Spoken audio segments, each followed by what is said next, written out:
Welcome to Learn for Exam. My name is Gurpreet Singh. In this video, we'll talk about IP MAT Indore.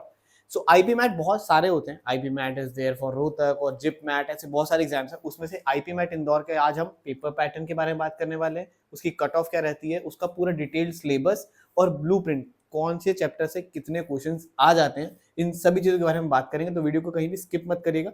मैंने यहाँ पे नीचे आपको time stamp दे दिए, ठीक है. तो अगर आप कुछ पेपर पैटर्न देखना चाहते हैं, सिलेबस देखना चाहते हैं, वो सब आप देख सकते हैं. Now let's start. सबसे पहले अगर आपको अपने पैसे बचाने हैं भाई, तो इस नंबर पर व्हाट्सअप कर लेना कि कौन सा फॉर्म भरना चाहिए, कोई भी लास्ट मिनट क्वेरी, किसी फॉर्म में कोई हेल्प चाहिए, किसी की आपको लेट सपोज ऐसा है कि यार इसकी लास्ट डेट ना निकल जाए, तो हमें रिमाइंडर्स देते रहते हैं आपको व्हाट्सएप के ऊपर. तो आप इस नंबर पर व्हाट्सएप जरूर से कर लीजिएगा. With that if you want the IPMAT Indore के प्रीवियस ईयर पेपर्स या सिलेबस की पीडीएफ या ब्लूप्रिंट की पीडीएफ, तो आप सेम नंबर पे मैसेज करके मांग सकते हैं. जस्ट मेक श्योर यही लिखिएगा, IPMAT Indore previous papers या आईपी मैट इंदौर सिलेबस या फिर आईपी मैट इंदौर ब्लूप्रिंट. तो एग्जैक्टली आपको वही चीज मिल जाएगी, उस चीज की पीडीएफ मिल जाएगी. ठीक है. Now let's start. सबसे पहले आईपी मैट इंदौर का हम पेपर पैटर्न अगर आप देखें तो इसमें 3 सेक्शन होते हैं. 2 तो आपके क्वांटिटेटिव एबिलिटी के हैं, जिसमें 30 क्वेश्चन आते हैं एमसीक्यू से और 15 क्वेश्चन आते हैं शॉर्ट आंसर के, मतलब आपको कुछ ना कुछ टाइपिंग करना पड़ता है आंसर के लिए. ठीक है. और वर्बल एबिलिटी के आते हैं 45 एमसीक्यू क्वेश्चंस.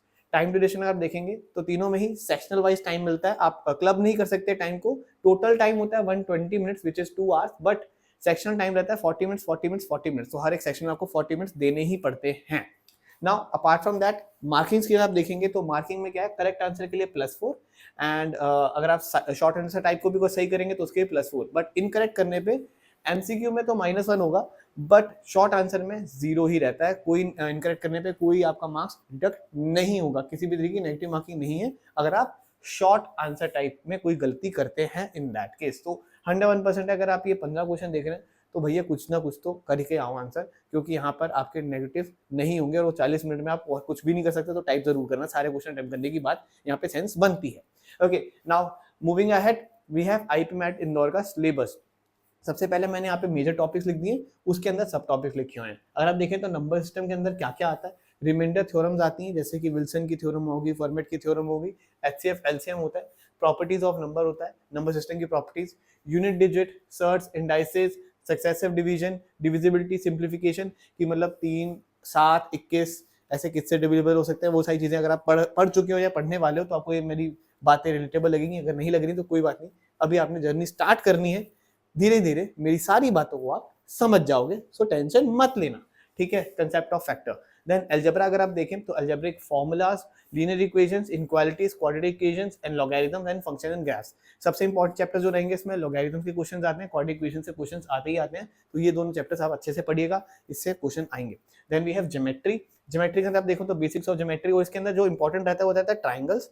मतलब चैप्टर मैंने सारे लिखे, angles, lines, triangles, quadrilateral, circle, polygons, coordinate geometry, mensuration, height and distance. But आपको पढ़ना क्या क्या, मेन जिस पे फोकस रखना है, ट्राइंगल्स पढ़िए, सर्कल पढ़िए, पॉलीगन पढ़िए, कोऑर्डिनेट ज्योमेट्री पढ़िए एंड मेंसुरेशन पढ़िए. These are the very important chapters जहां से क्वेश्चन आते हैं.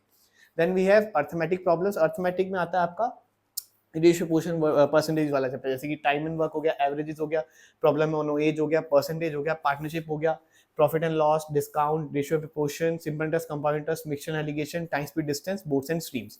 ये सारे चैप्टर्स आते हैं. उसके बाद मॉडर्न मैथ्स. मॉडर्न मैथ्स के आपके अंदर आता है set theory, probability, permutation, combination. ये सारा आपने अगर 11th-12th में मैथ्स ली थी देन आपको ये सारे चैप्टर्स सुनने को मिलेंगे. परम्यूटेशन, कॉम्बिनेशन, प्रोबेबिलिटी आपने सुना ही होगा. सीक्वेंस सीरीज, जैसे एपीजीपी, अरिथमेटिक प्रोग्रेशन जिसे कहा जाता है, वो सीक्वेंस सीरीज हो गया. Determinants, integration, differentiation, data interpretation and vectors. ये सारा कुछ आपने ज्यादातर पढ़ा ही होगा.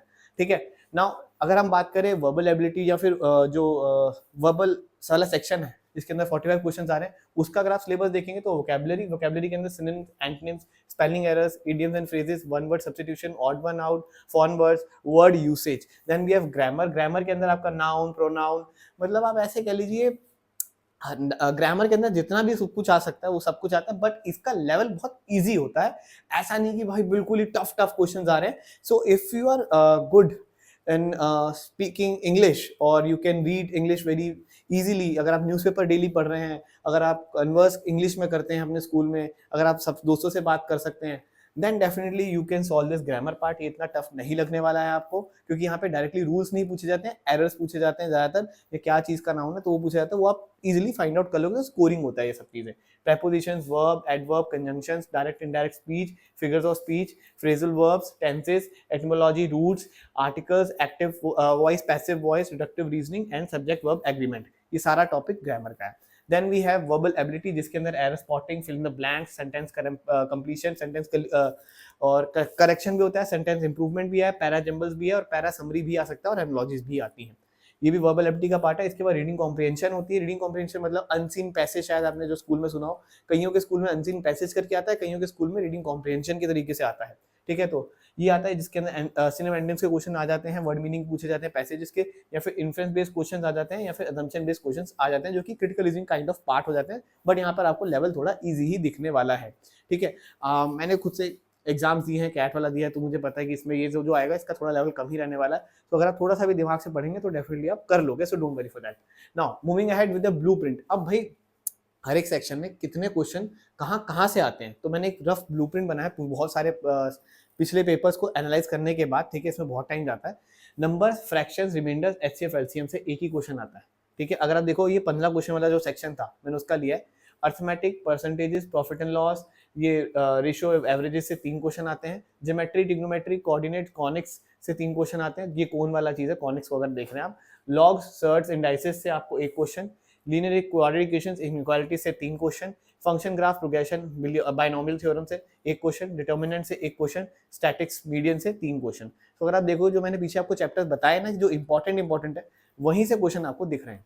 देन वी हैव एमसीक्यू वाला पार्ट, जिसके अंदर आपका मैथ्स का ही एमसीक्यू वाला पार्ट आता है। एलआरडीआई के स्ट्रेट अवे 5 क्वेश्चन आते हैं, तो अगर आप एलआरडीआई को थोड़ा भी पढ़ लोगे so you will have that edge, क्योंकि इसमें ज्यादा भी ध्यान नहीं देना है, क्योंकि एलआरडीआई के सिर्फ 5 क्वेश्चन आ रहे हैं और वो इतने ज्यादा टफ भी नहीं है।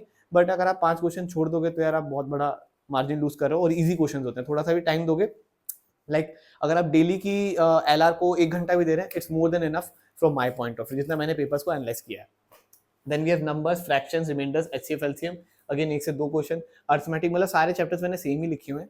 यहाँ पे 2 से 3 क्वेश्चन फिर से आ जाता है। इसमें टाइम स्टडीज में टाइम एंड वर्क के फिर से 1-2 क्वेश्चन आ जाते हैं, वरना अगर आप पीछे देखेंगे तो उसमें आ नहीं पाता, क्योंकि नंबर ऑफ क्वेश्चंस कम है। ठीक है, then we have geometry, trigonometry, coordinate geometry, जिसके 6 से 7। तो इसीलिए कह रहा हूँ ये वाला जो पार्ट है ये बहुत ज्यादा इंपॉर्टेंट है। ज्योमेट्री, ट्रिग्नोमेट्री, कोऑर्डिनेट ज्योमेट्री, ये बहुत ज्यादा इंपॉर्टेंट है।